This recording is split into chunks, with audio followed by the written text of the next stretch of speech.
The work gloves on the peg by my back door were my brother's. He left them on my workbench the last day he ever stood in my shop, and that was 11 years ago, and I never could bring myself to throw them out or to give them back.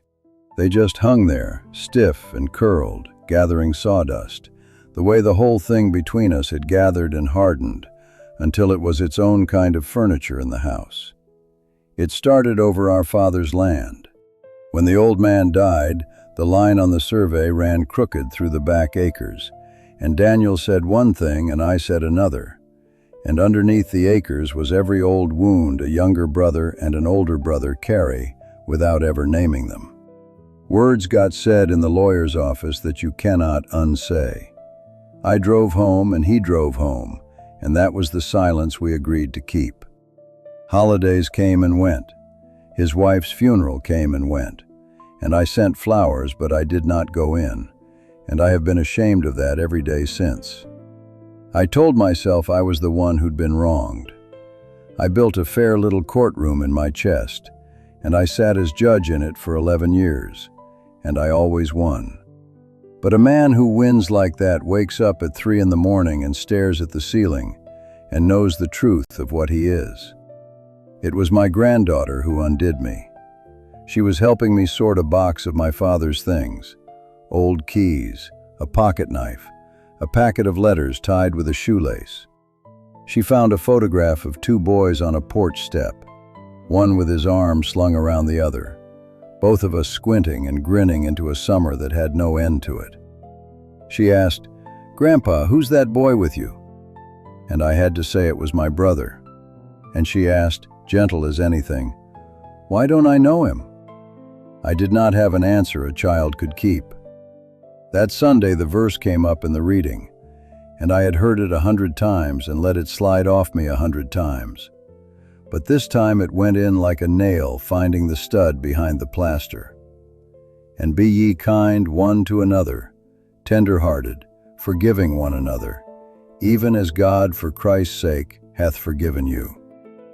It was Ephesians 4:32. Even as God for Christ's sake hath forgiven you. I sat there in the pew and did the arithmetic of it. I had been forgiven a mountain, and I was standing guard over a molehill, calling my hardness righteousness. The Lord had not held my debts against me an inch the way I held my brother's against him. I went home and I took those gloves down off the peg. I sat at the kitchen table and I held them a long time. Then I got in the truck. His house looked smaller than I remembered. The paint going on the porch rail, the same one from the photograph. My hands were shaking when I knocked.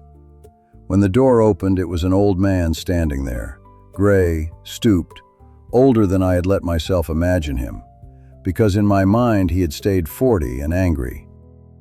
We looked at each other. I held up the gloves. I said, "Daniel, I'm sorry. I should have come a long time ago." And his face just folded. He stepped out onto that porch and he put his arms around me, and we stood there, 2 old men crying on a step where we had once been 2 grinning boys, and neither of us said a word about the acres.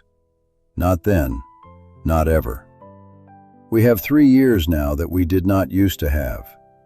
We have coffee on Tuesdays. He knows my granddaughter, and she knows him, and she will never have to ask again who the boy in the photograph is.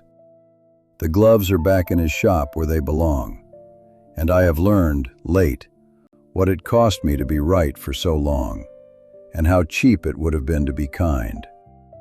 Forgiveness is not pretending there was no wound. It is laying down the right to keep the wound open. God laid down so much more for me. The least I could do was drive across the county and knock on a door.